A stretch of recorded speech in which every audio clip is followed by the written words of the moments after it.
Cuando el guardia de seguridad bloqueó mi entrada, diciéndome que no estaba en la lista de invitados, sentí que algo se partía dentro de mi pecho. No era tristeza, ni rabia en ese momento. Era puro y devastador choque. Me quedé allí, congelada, sosteniendo aquella cartera vieja en la mano, con la invitación toda arrugada entre mis dedos temblorosos. ¿Cómo era esto de no autorizada? Era la boda de mi hija, Clara, la misma a la que cuidé sola, a la que arrullé en brazos en noches sin fin, ocultando mis propias lágrimas para no perturbarla. Aquella hija a la que amé más que a nada en esta vida, ahora había dado órdenes de no dejarme entrar en el día más importante de su vida. La humillación fue aún peor cuando levanté la mirada y vi, a través de la ventana iluminada, el rostro orgulloso de la madre del novio, sentada en el lugar reservado para mí, con esa sonrisa de satisfacción. Mi corazón se aceleró con una mezcla de resentimiento e indignación, y fue como si todo el aire hubiera sido arrancado de mis pulmones. Dentro del salón estaba todo por lo que había sacrificado mi dinero: las flores, el buffet, la lujosa decoración. Cada centavo había sido ahorrado con esfuerzo, con noches en vela trabajando en turnos dobles, renunciando a mis sueños, solo para que Clara tuviera todo aquello. Y ahora de repente, yo estaba descartada como si fuera una desconocida molesta, observando desde fuera el espectáculo que yo misma había financiado. Me quedé allí plantada durante unos minutos que parecieron una eternidad, mientras los invitados pasaban a mi lado sin siquiera notar mi presencia. Escuchaba las risas, la música suave, el tintinear de las copas brindando adentro, y cada sonido era como una bofetada en mi cara. Una parte de mí quería salir corriendo, esconderme, desaparecer para no cargar con esa vergüenza. Pero otra parte, más herida y cansada de ser ignorada, me mantuvo firme, inmóvil, como si me negara a ser barrida bajo la alfombra una vez más. Mis piernas temblaban, pero seguí mirando la puerta cerrada, como si en un último gesto de dignidad pudiera hacer que Clara recordara quién era yo, como si ella fuera a abrir la puerta y percatarse del error monstruoso que había cometido. Cuando finalmente me di la vuelta para marcharme, con un nudo en la garganta, vi al otro lado de la calle el camión de flores estacionado. En el costado, el nombre de la floristería que yo misma había contratado con tanto esmero. Fue como si se encendiera una lámpara dentro de mí, quemando toda la ilusión que me quedaba. Tomé el celular con las manos temblorosas y llamé a cada proveedor, uno por uno. Con la voz más firme que pude reunir, cancelé el buffet, pedí a la banda que recogiera los instrumentos, le ordené al decorador desmontar el escenario de inmediato. Con cada llamada, sentía que parte de aquel dolor absurdo se transformaba en algo nuevo. No era odio, no era venganza, era simplemente el fin de una historia que había luchado sola por mantener viva durante años y que ahora, finalmente dejaba morir. No recuerdo exactamente cuántos minutos pasaron después de eso, pero la confusión no tardó en estallar. Desde dentro vi camareros corriendo, músicos discutiendo entre sí, arreglos florales siendo retirados a toda prisa. La fiesta se derrumbaba ante los ojos de todos. Y yo, al otro lado de la calle, presenciaba sin mover un músculo. Algunos invitados comenzaron a marcharse, susurrando, señalando, mirando alrededor para entender qué sucedía. Me sentía como una sombra, invisible, pero al mismo tiempo era como si todo ese caos me hubiera dado rostro, presencia y voz, algo que durante años no supe usar. Fue entonces cuando vi a Clara asomarse en la puerta principal, con el vestido blanco impecable, pero el rostro torcida por la ira y el desespero. Miró a su alrededor, buscando a quién culpar, y nuestras miradas se encontraron. No hubo palabras, no hubo gritos, solo aquel instante en que toda nuestra historia se condensó en una sola mirada. Vi en ella todo lo que había intentado negar durante tanto tiempo: la indiferencia, el desprecio, la vergüenza de alguien que nunca quiso admitir de dónde venía. Y quizás, por primera vez en toda mi vida, yo también vi quién era realmente. No la madre perfecta, ni la salvadora, ni la mujer sacrificada, sino una persona que merecía ser respetada, aunque fuera por el dolor. A esa altura, Algunos invitados ya salían del hotel, molestos por el escándalo. Algunos me lanzaban miradas curiosas, otros de juicio, como si yo fuera la responsable de arruinar aquel gran día. Quizás lo fuera, pensé. Pero ¿qué clase de gran día sería si la persona que más amó a esa niña en el mundo estaba allí fuera, olvidada como un estorbo? Ya no me importaba lo que pensaran. Después de años tragando humillaciones en silencio, aceptando quedar en segundo plano en cada decisión de su vida, ese momento no era solo sobre la fiesta, era sobre liberarme. Cuando llegó la policía, llamada quizás por alguien desesperado por salvar la ceremonia, yo ya estaba sentada en la acera, con la cabeza en alto y la conciencia tranquila. Se acercaron preguntando si tenía algo que ver con las cancelaciones. Solo mostré los comprobantes de las contrataciones a mi nombre y los mensajes autorizando que yo tomara todas las decisiones sobre los servicios. No hicieron falta muchas explicaciones para entender que, técnicamente, tenía pleno derecho a deshacer lo que era mío. No grité, no lloré, no supliqué. Solo sonreí con tristeza y educación, y me levanté del suelo con la misma dignidad que intentaron aplastar. Mientras me alejaba del hotel, sentía cada paso como una victoria silenciosa. No era orgullo ni venganza lo que me impulsaba, sino el simple y duro hecho de que ya no le debía nada a nadie. Con la invitación arrugada todavía en la mano, seguí caminando sin mirar atrás. El ruido de la fiesta vaciándose, las sirenas, los murmullos de los curiosos, todo quedó atrás como un eco distante de una vida que, por fin, estaba dejando de cargar. Por primera vez en muchos años, el peso sobre mis hombros se sentía más ligero, aunque el hueco en el pecho aún doliera como una herida abierta. Llegué a casa con los zapatos en la mano y el alma magullada.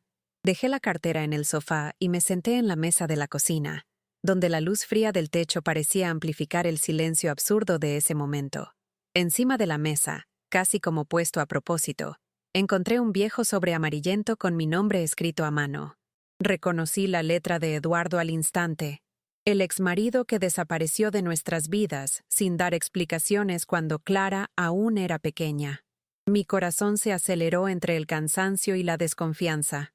Tomé el sobre despacio, sintiendo que, de algún modo, contenía una verdad para la que aún no estaba preparada. Con las manos temblorosas, abrí el sobre y encontré una carta breve, escrita con prisa, casi como una disculpa mal formulada. Eduardo decía que Clara nunca había sido nuestra hija biológica. Contaba que la encontró abandonada en una clínica, sin documentos ni nadie que la reclamara. Y, en el desespero de reconstruir nuestra familia rota, la registró como hija nuestra sin decirme la verdad. Recuerdo haber leído esas palabras 3 o 4 veces sin lograr asimilarlo de verdad. Cada frase parecía más absurda que la anterior. ¿Cómo que Clara no era mi hija? ¿Cómo que viví todos esos años sosteniendo un amor basado en una mentira? La primera reacción fue sentirme robada. No la maternidad biológica alimentaba mi amor. Siempre lo supe. Pero la comprensión de que me entregué por completo a alguien que, en el fondo, nunca fue mío, fue devastadora. Las piezas empezaron a encajar de forma cruel. Quizás por eso, sin yo querer admitirlo, siempre hubo una distancia fría entre nosotras, algo que intentaba compensar con gestos, sacrificios, entregas. Y aún así, el vacío nunca se llenaba del todo. Ahora entendía. No era mi culpa, no era insuficiencia, era una herida de origen que pasé toda la vida intentando curar, sin saber siquiera que existía. Me senté de nuevo, esta vez con la carta sobre el regazo, y dejé que el silencio de la casa me envolviera. No lloré. Era como si hasta las lágrimas se hubieran secado ante la brutalidad de aquella revelación. El dolor era tan profundo que no encontraba espacio para manifestarse en llanto. Me quedé mirando al vacío mientras mi mente repasaba cada momento vivido con Clara, cada fiesta de cumpleaños organizada con tanto cariño, cada noche agarrando su mano hasta el amanecer, cada graduación aplaudida hasta que me dolían las manos. Nada de eso cambiaba. Nada de eso era mentira, pero, aún así, parecía que me habían arrancado un pedazo sin anestesia. Por un instante pensé en llamar a Clara, intentar explicarle, hacerla entender lo que sentía. pero de inmediato comprendí que ese impulso era el mismo que me mantuvo encadenada todos esos años, el de justificar mi existencia ante quien nunca se esforzó por verme de verdad. Aquella noche, sentada en esa cocina fría, tomé la decisión que cambiaría mi vida para siempre. Ya no correría tras quien no quería quedarse. No rogaría amor. No suplicaría respeto. Por primera vez, elegiría por mí misma. Y fuera cual fuera el precio, estaba dispuesta a pagarlo.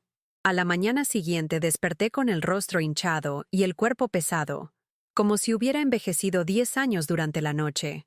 Aún así, algo extraño de ligereza flotaba sobre mí, como quien, tras años cargando un fardo invisible, finalmente lo deja caer al suelo.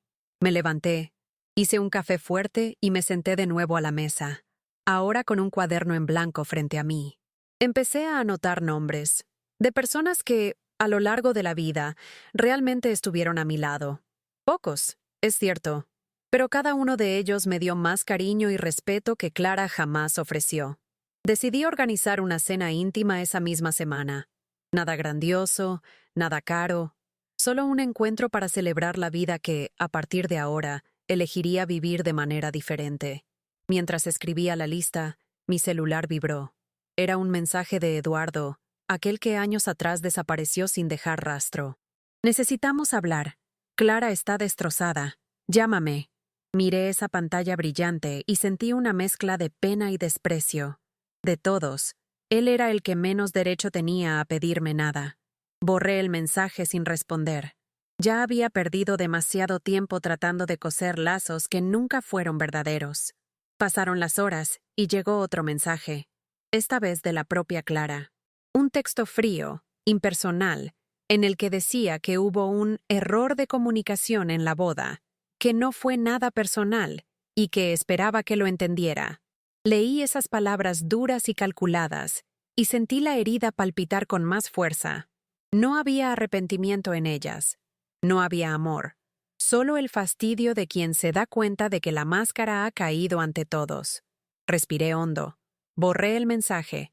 Y por primera vez, no sentí culpa. No era yo quien debía entender. Era ella quien había decidido borrarme de su propia historia, como si años de sacrificio y amor fueran desechables. Aquella noche comencé a preparar la cena sencilla que había planeado.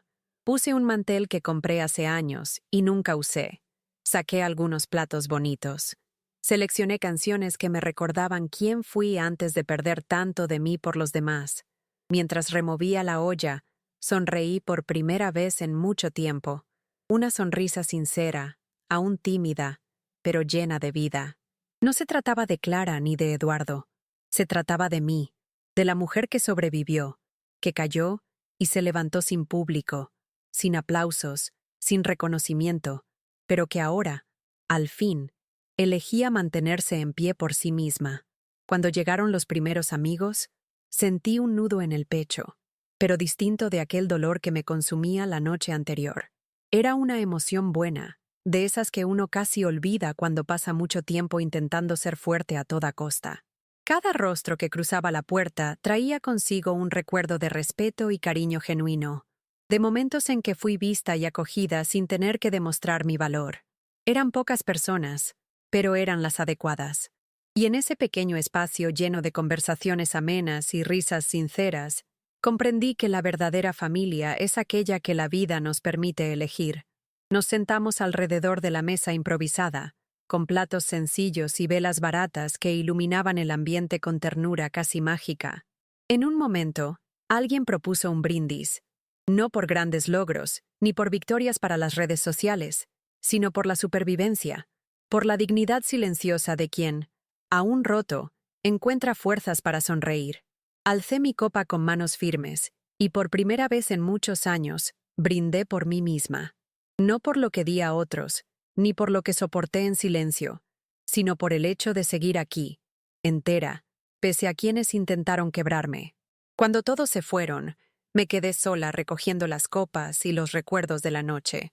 Fue como si aquella cena hubiera lavado una parte sucia y pesada de mi alma, devolviéndome una ligereza que ni recordaba. Me senté en el sofá con una taza de té en las manos, mirando por la ventana abierta y sintiendo la brisa fría de la madrugada rozar mi rostro. Por primera vez en mucho tiempo, no temí al silencio ni a la soledad. Todo lo contrario. Ese vacío era un espacio nuevo, listo para llenarse de una manera distinta, sin mendigar amor ni aprobación.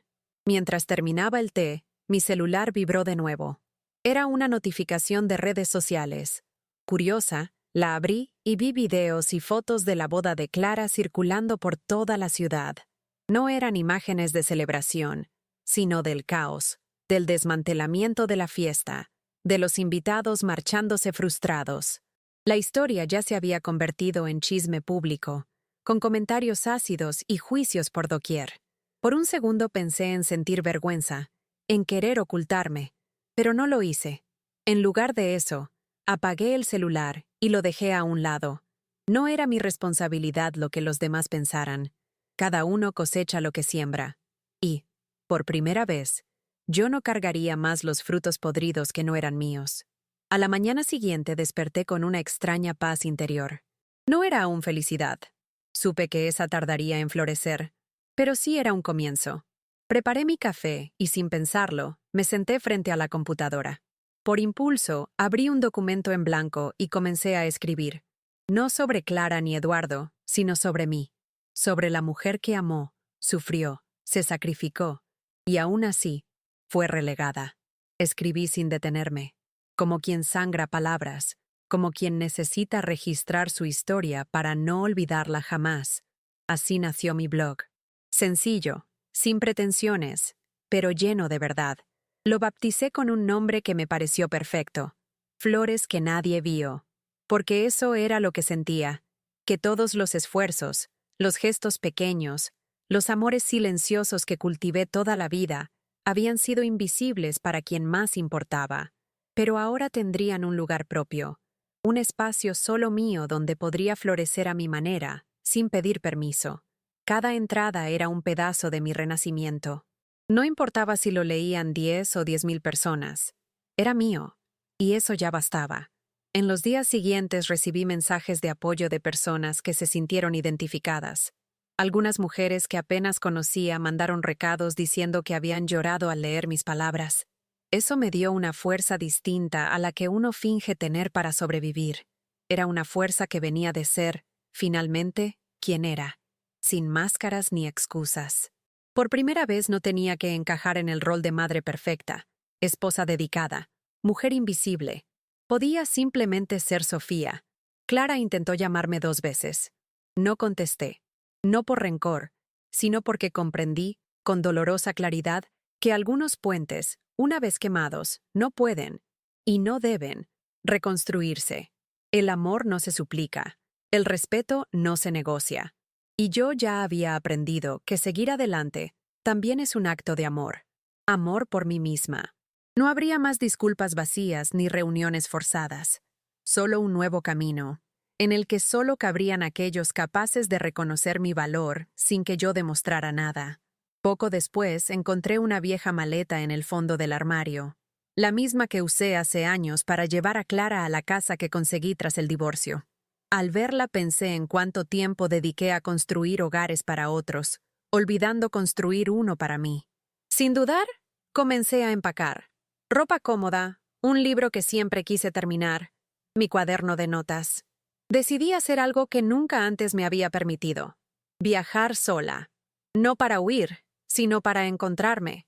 Compré un pasaje a un pueblito de calles empedradas y cafés escondidos, donde nadie me conocía y podía existir sin el peso de las expectativas. Al subir al autobús desgastado, con el sol despuntando en el horizonte, sentí un nudo en el estómago que mezclaba miedo y libertad. Era como empezar la vida de nuevo, con la ventaja de llevar toda la experiencia que la dolor me enseñó. Y, por primera vez, sonreí a mi propio reflejo en la ventana sin culpa ni prisa. Los primeros días fueron de silencio y descubrimientos. Caminé sin rumbo. Entré en iglesias antiguas. Me senté en plazas a observar el ir y venir de la gente. Redescubrí placeres sencillos que la vida agitada me había hecho olvidar. El aroma del pan recién horneado, el calor del sol en la piel, el placer de terminar un libro sin interrupciones. En cada detalle sentía pedazos de mí aflorar, pedazos sepultados por años de culpa y renuncia. Una tarde, mientras tomaba un café en una pequeña terraza, una señora que vendía flores se acercó y sin decir mucho me ofreció un pequeño ramo de margaritas. Lo acepté, pagué y quedé allí mirando esas flores sencillas en mis manos. Sentí un nudo en la garganta, pero esta vez no era dolor, era gratitud. Aquel gesto parecía simbolizar todo lo que estaba reconstruyendo dentro de mí, algo simple pero verdadero, que florecía sin necesidad de aplausos ni audiencia. Allí, sola en esa ciudad extraña, comprendí. Mi historia no era sobre quién me rechazó, sino sobre quién elegía ser, a pesar de todo. Volver a casa después de ese viaje fue atravesar una puerta invisible. Nada había cambiado afuera. Las mismas calles, el mismo vecindario, la misma cama esperándome. Pero por dentro ya no era la misma.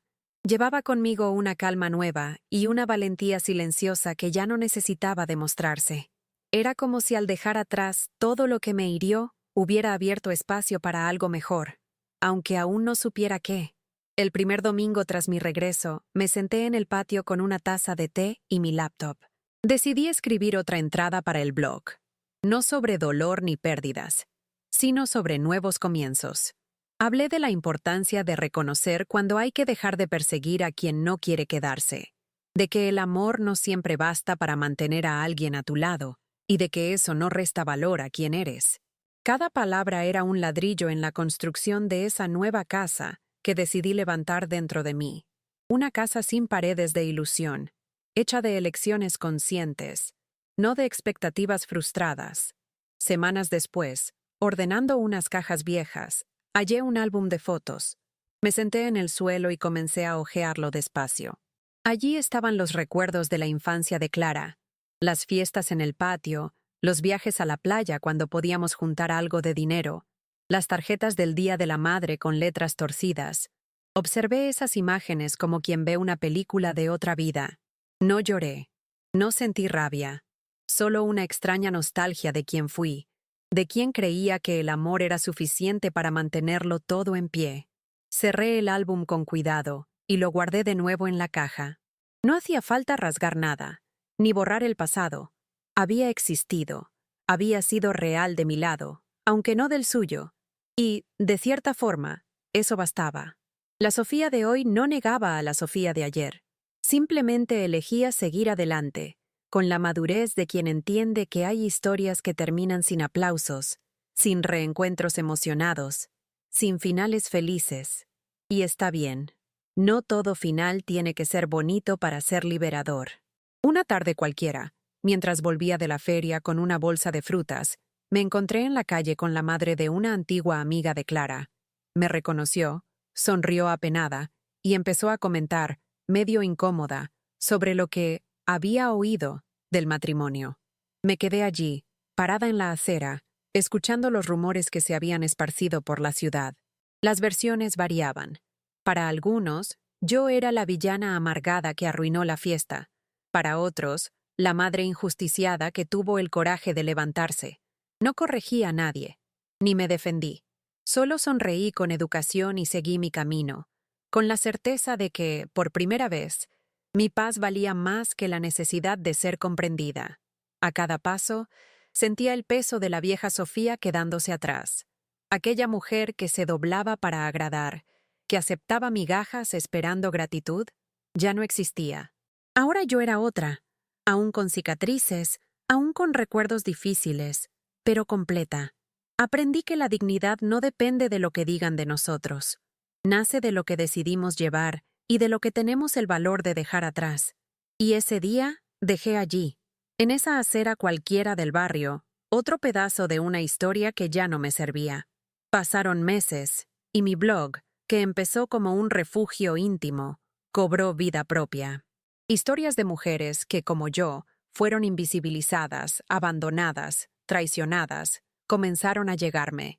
Cada relato que leía era como un espejo, la confirmación de que el dolor que cargué no era aislado, no era vergüenza.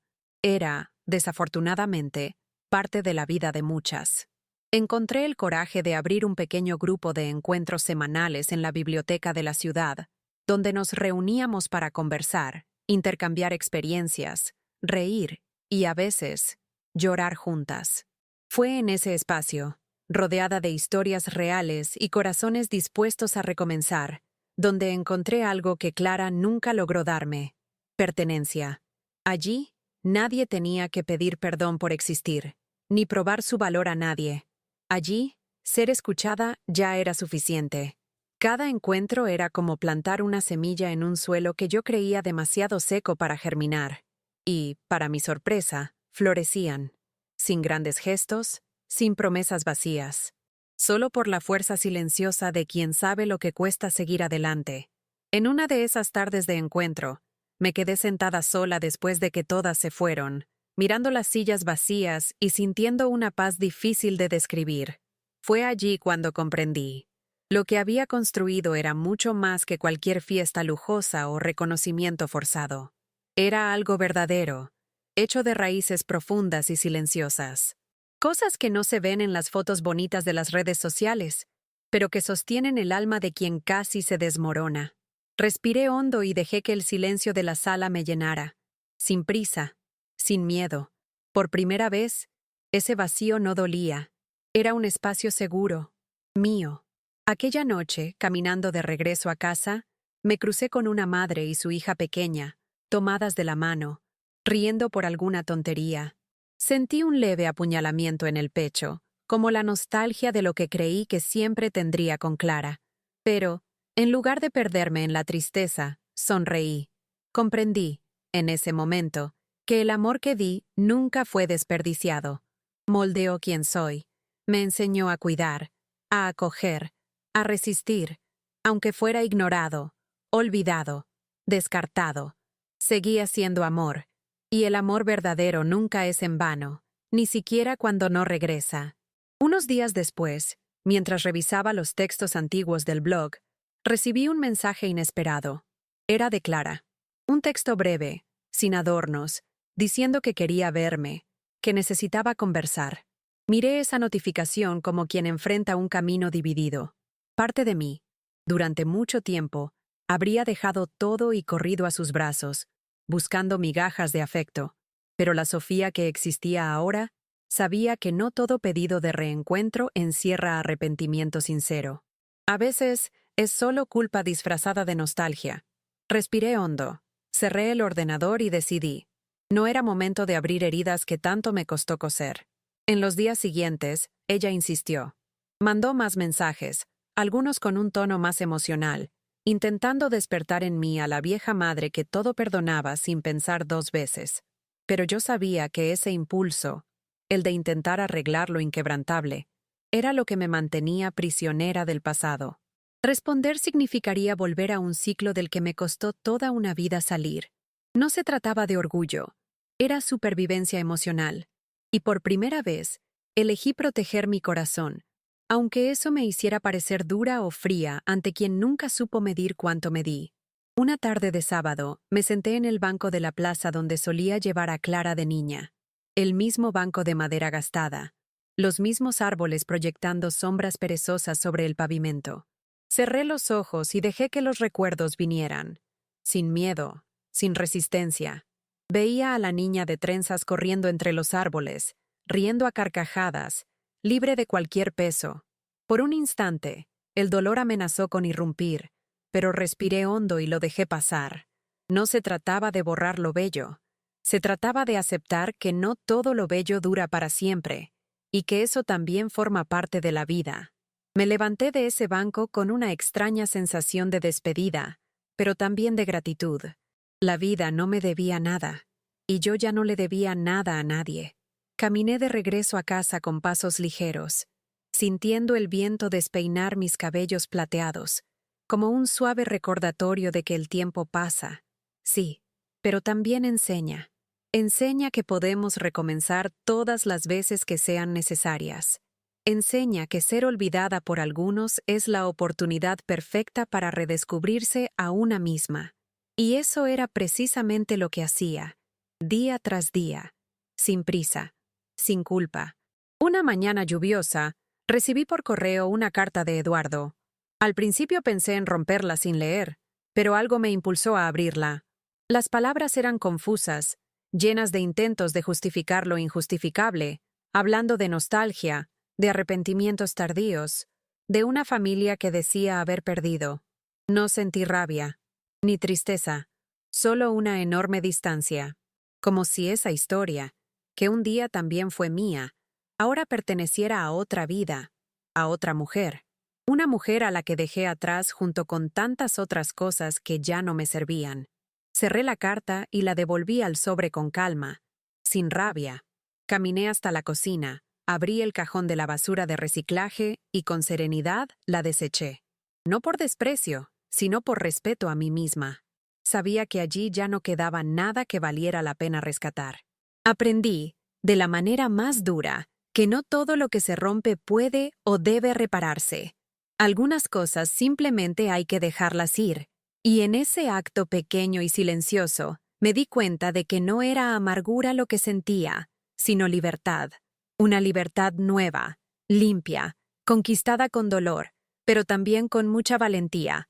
Después de ese día, nunca más miré atrás esperando alguna reparación. La vida siguió, sencilla, sin grandes eventos, pero con una profundidad que nunca antes había conocido. Me permití pequeños lujos que antes consideraba insignificantes. Un café más caro, una tarde entera leyendo en la terraza, una clase de baile que siempre soñé tomar, pero posponía por falta de tiempo o coraje. Cada gesto era una pequeña celebración de la mujer que me estaba convirtiendo. No perfecta, no invencible, pero completa tal como la vida me permitió ser.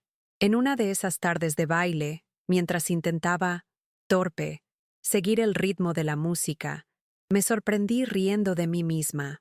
Una risa ligera, sincera, sin la vergüenza que arrastré durante tantos años.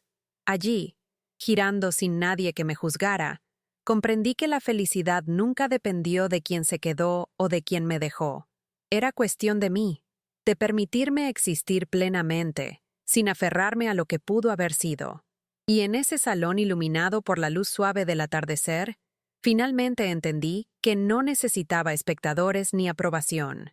Solo necesitaba coraje para bailar mi propia música. El tiempo pasó, y de vez en cuando, alguien todavía me preguntaba por Clara, por la boda, por el escándalo. Siempre respondía con una sonrisa tranquila y una frase sencilla: cada uno sigue su camino.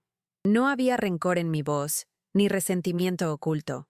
Solo la certeza de que algunos lazos, por más profundos que parezcan, no están destinados a durar toda la vida. Y aceptar eso no era un fracaso, era madurez. Era reconocer que, a veces, el mayor acto de amor que podemos darnos es entender que ciertas despedidas deben ser definitivas. Una noche, mientras ordenaba una caja de objetos antiguos para donar, encontré el vestido que compré para la boda de Clara. Seguía allí, intacto, envuelto con todo el cuidado que puse entonces. Sostuve la tela entre mis dedos, sintiendo su fría suavidad, y sonreí. No con tristeza, sino con respeto por la mujer que soñó con ese día. Decidí donar el vestido. Que otra persona viviera un nuevo momento con él, dotándolo de nuevos significados. Eso era lo que quería para mi vida ahora. Nuevos comienzos, sin ataduras al pasado, sin miedo a lo que vendría. El día que llevé el vestido a la tienda de caridad, sentí un leve pinchazo en el pecho, pero mantuve la compostura. No era un luto, era una despedida consciente. Entregué el paquete a la encargada, y al salir, miré el cielo gris y respiré hondo. Comprendí que la vida está hecha de esos pequeños actos de desapego que, a primera vista, parecen dolorosos, pero que en el fondo son liberadores. Dejar el vestido atrás era, en cierto modo, dejar también el dolor que llevaba consigo, y en ese instante, quedó claro. Yo ya no era la mujer olvidada en medio de la fiesta, sino la mujer que eligió salir de ella con la cabeza en alto. Aquella noche regresé a casa y preparé una cena solo para mí, con todo el cariño que antes reservaba para los demás. Puse la mesa, encendí una vela, serví mi plato favorito. No era una celebración externa, No había invitados, ni fotos, ni brindis. Era un ritual silencioso de amor propio. Con cada bocado parecía susurrarme, «Te lo mereces». No por haber soportado tanto, sino simplemente por existir, por ser quien era, por haber encontrado el valor de reescribir mi historia sin pedir permiso. Meses después me senté de nuevo en esa misma cocina donde, tiempo atrás, había leído la carta de Eduardo por primera vez. El escenario era idéntico. La fría luz del techo, la mesa sencilla, el aroma del café en el aire. Pero yo era otra. Había en mí una fuerza silenciosa, construida día tras día, en pequeños gestos de cuidado personal. Tomé el cuaderno donde anotaba ideas para el blog y empecé a escribir una nueva entrada. Esta vez no era sobre dolor ni superación, sino sobre libertad. Esa libertad que no viene de fuera ni de los demás, sino que nace cuando te eliges a ti misma, sin culpa. Mientras escribía, sentí una paz inmensa invadiéndome. Cada palabra era una pequeña victoria contra todo lo que me dijeron que no podría ser. Recordé esas noches llorando a solas, creyendo que la soledad era un castigo, y sonreí. Descubrí que la soledad puede ser también un refugio, un lugar de reencuentro. Terminé el texto, cerré el cuaderno y miré por la ventana. La vida seguía allá afuera, ruidosa, impredecible, llena de historias que no dependían de mí. Y por fin lo aceptaba sin dolor. Ya no necesitaba ser todo para todos. Solo tenía que ser todo para mí. Poco después, una de las mujeres del grupo de la biblioteca me pidió ayuda para organizar un evento sobre historias de superación. Al principio dudé. Aún había en mí una parte que se sentía pequeña ante tantas voces y tantas miradas. Pero acepté. No para demostrar nada a nadie, sino porque sabía que mi historia, por más dolorosa que hubiera sido, podía dar fuerza a otras personas. Aquella noche, subí al pequeño escenario improvisado, sosteniendo el micrófono con las mismas manos que antes temblaban de miedo e inseguridad. Hablé de nuevos comienzos, de la valentía de cerrar capítulos aunque no fuera el final que imaginamos, del valor de amarse lo suficiente para cerrar la puerta a quien nos hiere, incluso cuando el corazón aún late sangrante. Vi ojos empañados en el público y comprendí que mi dolor, convertido en palabra, era ahora semilla. Y allí, en ese salón sencillo, lleno de gente común con historias extraordinarias, entendí de una vez por todas. Lo que me hicieron, lo que me quitaron, lo que destruyeron, nada de eso me definió. Lo que me definió fue lo que elegí hacer después. Y elegí florecer. Al bajar del escenario esa noche, varias mujeres se acercaron emocionadas, queriendo abrazarme y darme las gracias. Recibí cada abrazo como un regalo, como si la vida, de algún modo, me devolviera lo que un día me arrancaron sin aviso, no en forma de aplausos vacíos o recompensas externas, sino en conexiones reales, humanas, profundas. Comprendí que, al compartir mi verdad, no solo ayudaba a otros, sino que también curaba partes de mí que ni siquiera sabía que seguían abiertas. De regreso a casa, el viento frío golpeaba mi rostro y sentía el alma ardiendo de calidez. Pensaba en cuántas versiones de mí misma había dejado atrás. La mujer que suplicaba amor, la madre que aceptaba ser olvidada, la esposa que silenciaba su dolor. Todas ellas, de algún modo, aún existían dentro de mí, pero ahora como testigos de cuánto había caminado. Y caminé sola, sin mapa, sin garantías, pero con una fuerza que solo quien ha sido quebrada comprende. En esa calle silenciosa, iluminada solo por viejos faroles, tuve la certeza, no volvería atrás, nunca más. Un domingo cualquiera, me senté en el patio con un cuaderno nuevo y una taza de té en las manos. El sol me acariciaba el rostro, y por primera vez en mucho tiempo, no sentí prisa por hacer nada. Abrí el cuaderno en la primera página y escribí con letras grandes. Mis nuevas elecciones. No era una lista de metas imposibles, ni promesas vacías. Era simple. Viajar más, reír más, decir no sin culpa, cuidarme como siempre cuidé a los demás.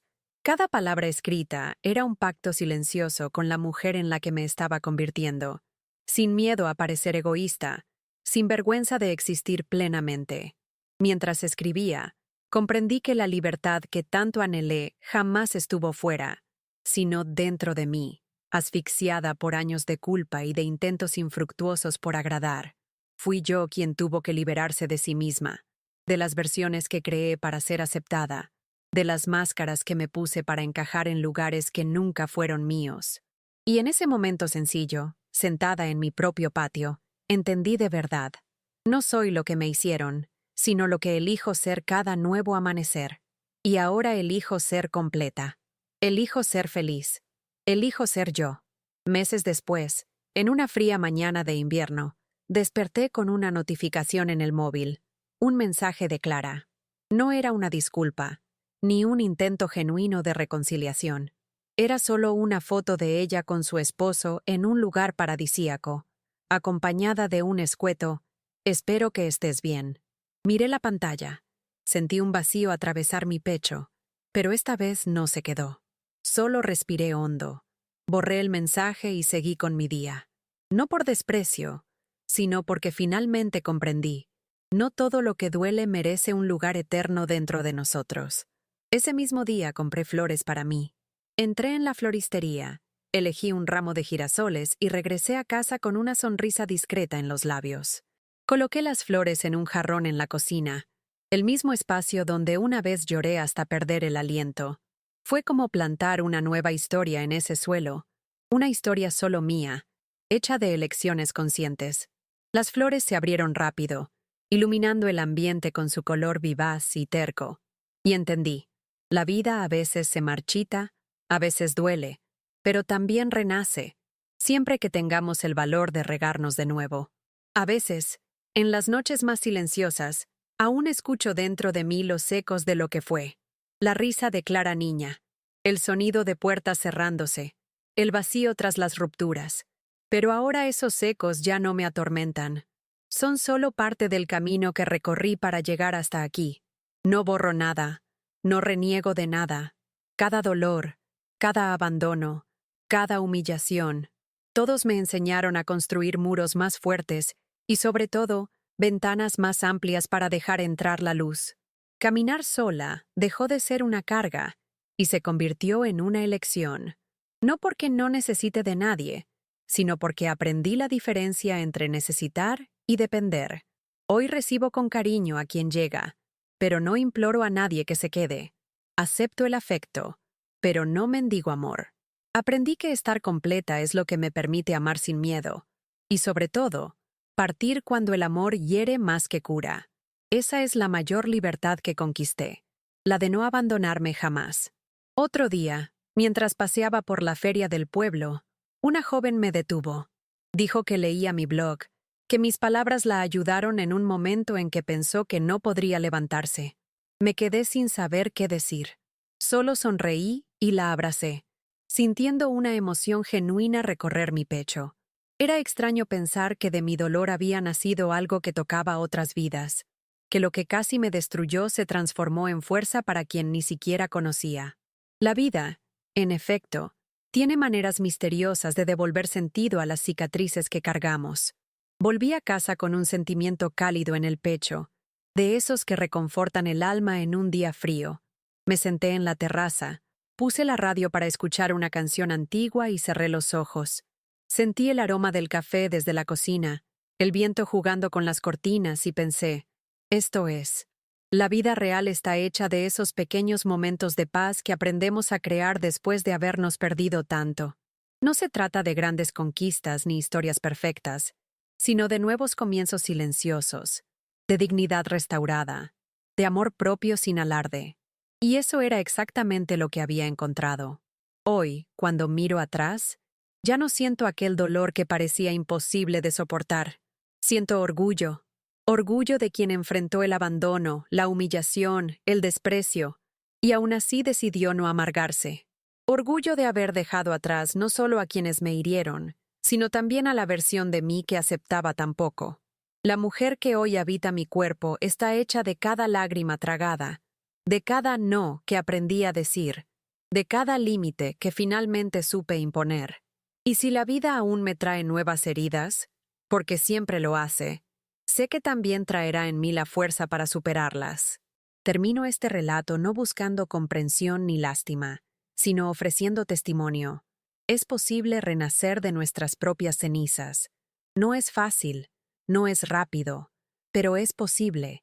Y cuando sucede, nadie puede apagar la luz que tú misma encendiste dentro de tu pecho. Porque esa luz, esa decisión de vivir y amarte a pesar de todo, es lo único que de verdad nadie puede arrebatártelo.